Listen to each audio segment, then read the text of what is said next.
All right, so we're back to the four-step process, and let's get started. So what are some good appropriate variables for problem one? Equals adult. Yeah, remember, so this is step one. So we're gonna and remember not to say, don't be generic, like you can't just say A is adult tickets. Try to be specific and say let A equal cost of an adult ticket. The fact that you're declaring them at all though is pretty rad. Just try to be specific enough that it holds some weight. How about S, right? Is that what you also said?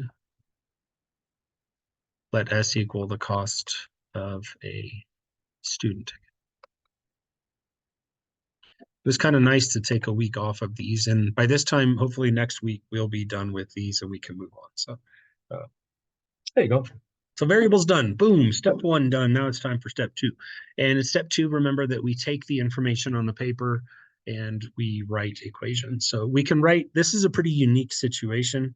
This is a lot easier at the start than like problem two or problem three. What is the first day's equation going to be?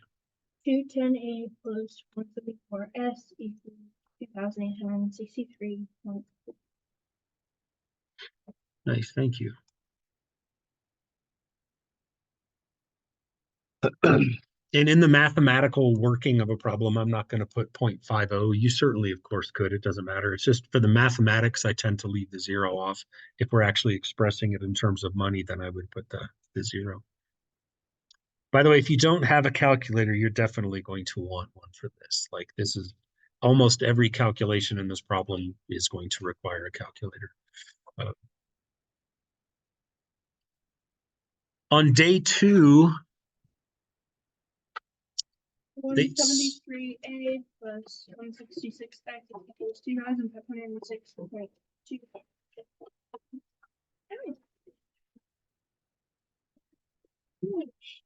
okay. Hello. It's been a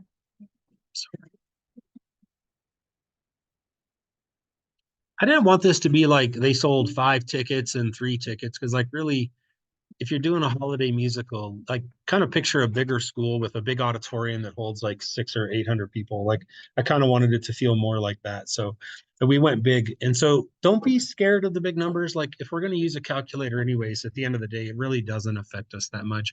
So I will say this, that normal people, like 99.99999% of us, cannot look at the numbers 210 and 173 and say, oh, I can make them both into, like, it just doesn't work, right? If it was like a 4 and a 6 or a 12 and a 5, like that's pretty easy. But this, do you guys remember the trick to do when we don't know what to make them both into? There is a trick.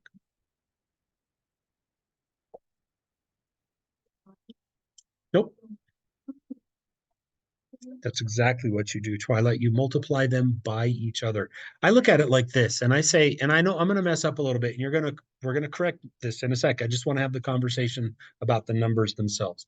I don't know what 210 is if I multiply it by 173. And by the same logic, I don't know what 173 is if I multiply it by 210. But I do know that it's the same. And so, yeah, Twilight, that's really what breaks us open here is if I don't know what to do, just multiply them by each other. It's like a little crisscrossy situation. And then one of them has to be a negative, right? Because they won't cancel in their current state. So I'm going to go ahead and take the top one and make it negative just because I feel like it. So there you go. Now, between my use of a calculator and yours, we should collectively be able to all work together. Let's keep an eye on each other and make sure that our calculations come out nicely. So here we go. We take the top equation, we should start with negative 36,330A.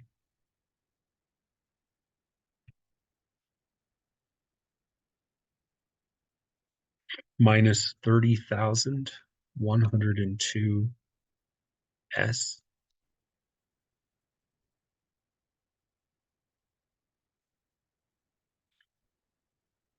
equals negative 495,385.5.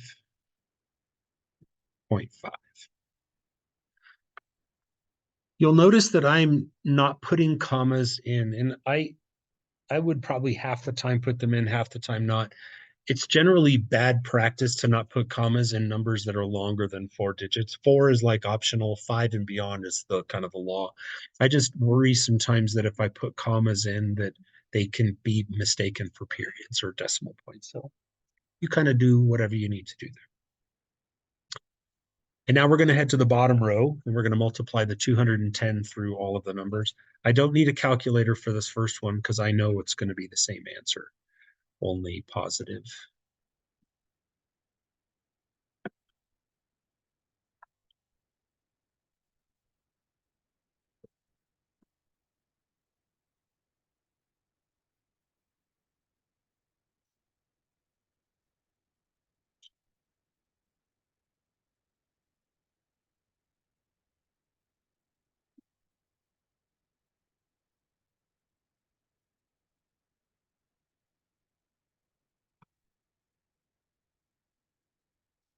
So if we survived, let's again keep tabs on each other here. Let's make sure, I mean, with enough of us doing the calculations, if something doesn't match, we should be able to figure out, is it me or is it you? One thing I can tell you with bigger numbers like this when I'm using a calculator is I like to take my finger and like touch the number, like point on the paper to the number that I'm multiplying by, because it keeps my eyes from like wandering around to things that it shouldn't be seen. So did we all get the same numbers? So, and it's not going to get any more pleasant, really. The numbers are just, they're large. It is what it is. So now, though, I am committed and I'm ready to put my line. Remember, the line signifies I'm going in, and I'm going to add the equations together. The A's are, of course, going to cancel, leaving us with 4,758 of those S's.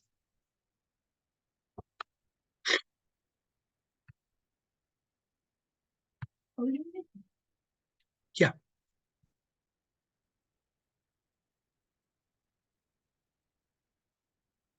So this is what it should look like when you're one step to go.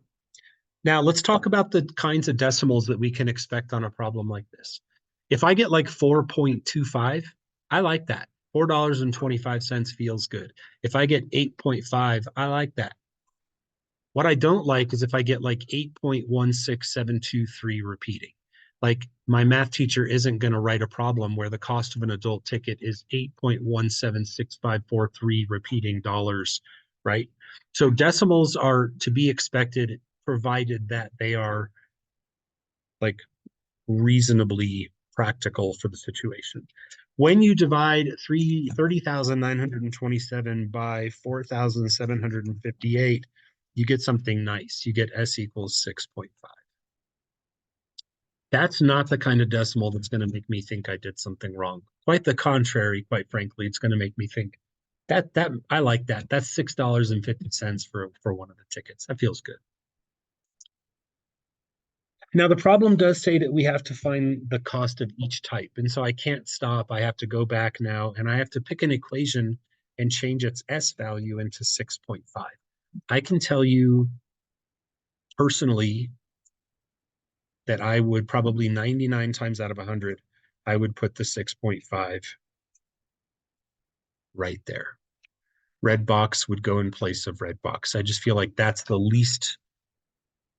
smallest equation that I can find in the problem. So I'm always going to sort of gravitate to that. So if I take that equation with the big obnoxious red arrow pointing to it and I rewrite it, it's going to say 173A plus 1,079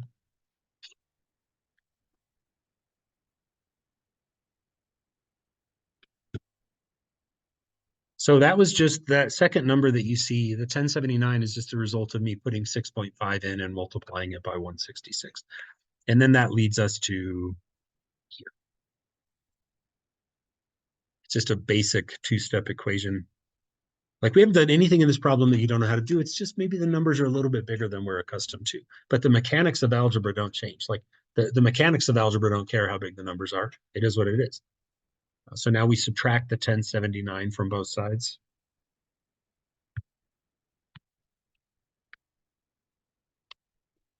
So our next line should say 173a is equal to 1,427.25. And you guys know this, but with calculators, you don't have to keep typing in the problem. So like right now with this number on my calculator screen, I know I want to divide it. So don't type it in again, just hit divided by, and it'll say ANS. That stands for like previous answer. So it's going to take the previous answer and divide it by 173. And I get another nice decimal. That feels good. I got A equals 8.25. I can tell you for sure that if you get a decimal that is not a practical, reasonable money amount, something's gone on.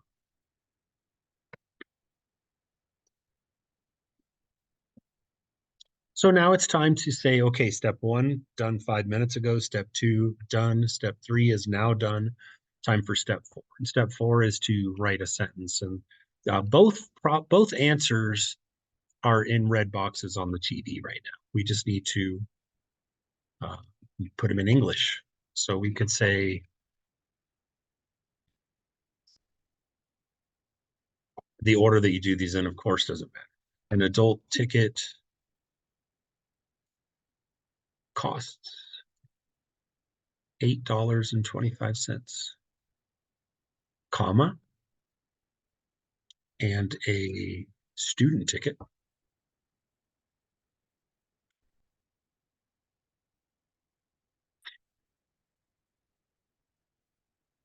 costs $6.50. Notice I'm bringing the zero back in the 6.5 now because no, you don't walk into like Come and Go and the bag of chips doesn't cost $6.5, like it's $6.55, right? So just be smart about when the zero should and should not be there. So, does that kind of bring it back to you?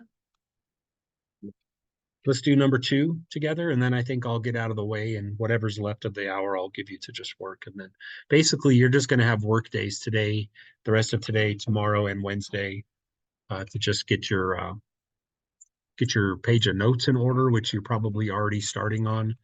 Get all your questions answered, stuff like that. So, question two. What should we use for variables in question two?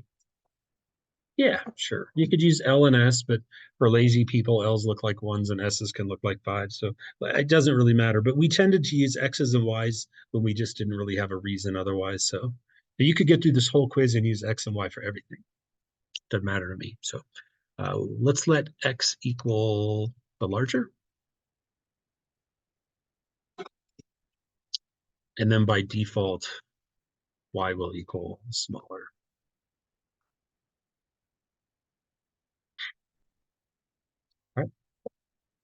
All right, step one, done. Can't believe I'm giving you points for that, but I am. So step two is to now write equations. What's the first equation going to say? We've seen this guy before. Y equals 2. X plus Y equals 202. Anytime you see the sum of two numbers, you're just like, jackpot, baby. I love that equation. That's the easiest one to write. This one is, let's get refamiliarized now with how to chunk read. Like, remember, you don't read, the people that get the most confused are the people that read the whole second sentence and go, I don't know. It's like, yeah, you don't know because you're reading too much of it. So you got to read it in little pieces. So I'm going to start with just the first 4 words. It says the larger number is. What does that mean? X equals. The larger number is done. And then I'm going to go on and read the next 3 words that say 59 less than. What does that mean to do? It means to leave a space right here and put minus 59 at the back. Good. Remember, less than, fewer than, greater than, more than. There's another one too that I always forget. Anytime you hear that then word, stick it at the back. Plus or minus, doesn't matter. And then in the blank, it says to do twice the smaller, which is what? Twice the smaller. Very good. And that is that. So step 2, done. And now it's time to embark on step 3. And we want to make a good choice here as to which method we choose. Which one would we choose? For sure, substitution for the win all the way, because the bottom equation says, hey, look at x equals this. I'm ready to roll. So I'm going to just take that and stick it in the top equation right there. And my top equation is going to say what?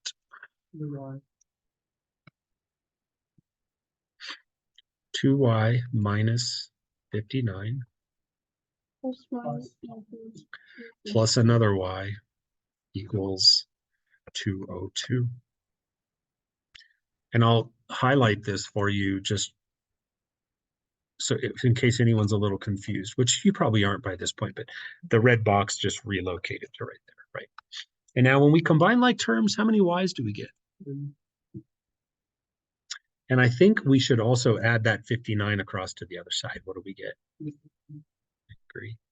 And then finally, I think we should go ahead and divide by 3. What do we get?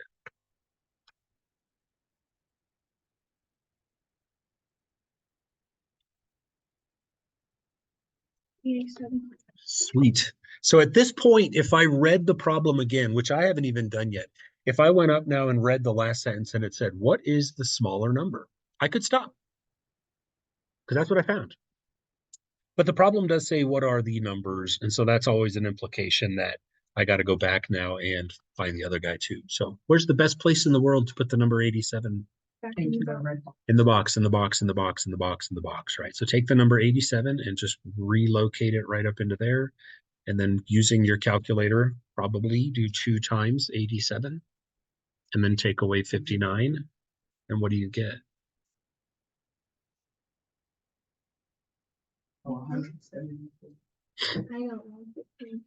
I think 115 sounds correct, if I recall from earlier. 2 times 87 is 170. Yeah, it's 115. So if you stop here, I'm going to put a big green star on your quiz, and then right next to it with red ink, I'm going to put a -2. The green star is there to indicate that you've done exemplary work. You did a great job of solving an algebra problem, but guess what? It's your own problem. You created it. No one cares but your math teacher. Now it's time to answer a question using English. And going back to some things Xander said a long time ago, the more I think about it, and the more I thought about it, there's no practical reason to not just be able to answer the question simply as the numbers are 87 and 115. Because there's no detail-oriented sort of aspect to the question, it's just what are the numbers? There they are. So if the problem asks for just one, then I would need to be specific and say like the smaller number is 87 or something like that, but it's just both. Who cares? Yeah, that's it. So I think I'm going to kind of step out. I'm going to pause this recording, but if I'll keep it going, and if anyone has any questions, then I'll come back in and answer them on the recording. But for the rest of the day today, 15 minutes or so, it's all yours. Just work, work, work. 4 on the front, 4 on the back. Okay.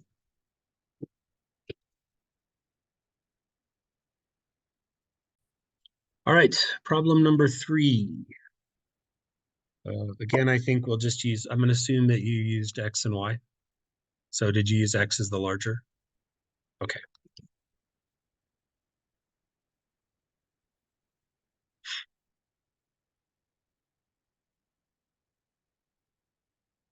All right, there we go. So you got to read in chunks. So if you read the first 5 words, 5 or 6, what do you see in there?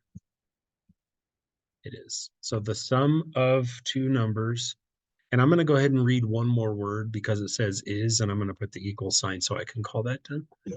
Now, if we transition past the word is, the first thing we see is these three words, 20 less than. What does that mean? Yeah, blank. So empty space minus 20. That's what 20 less than looks like. And what is it 20 less than? Oh. Yeah, 3 times the smaller is 3y. Good. So one equation down. Here it says the difference is 18. What does difference mean?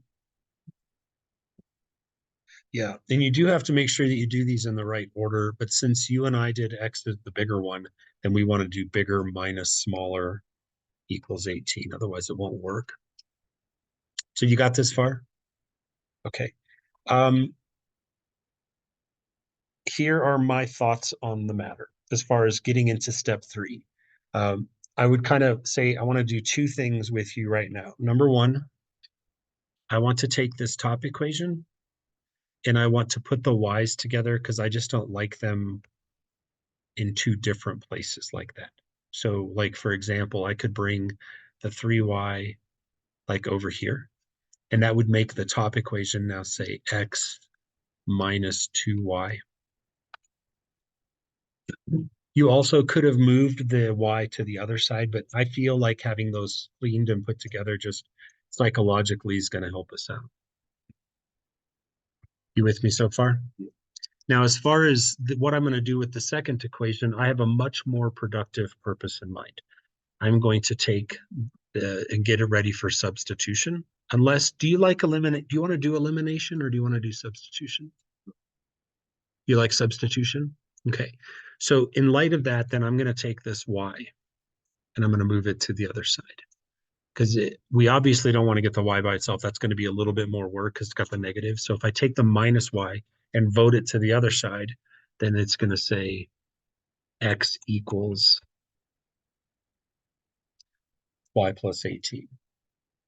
And for anyone sitting here who's actually like paying attention to this and going, why did they not just use elimination? It's because it was his question and he said he wanted to use substitution. So I could have gone either way on this one. But anyways, now we're going to take this right here and give it our box. And where's that box going to go?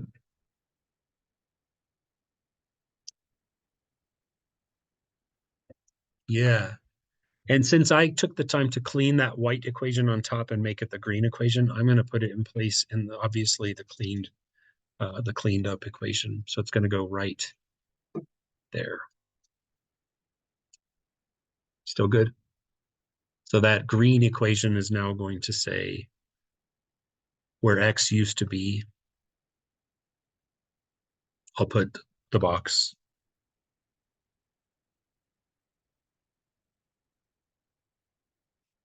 And then from here, y minus 2y is negative 1y. Subtract the 18 to the other side, you get negative 38. Divide by negative 1, you get y is 38. So we just found the smaller number. But again, when I read the problem, it doesn't say what's the smaller number. It says, what are they both? And so that means I'm just going to dutifully go and find the other one as well. Where's the best place to put that 38?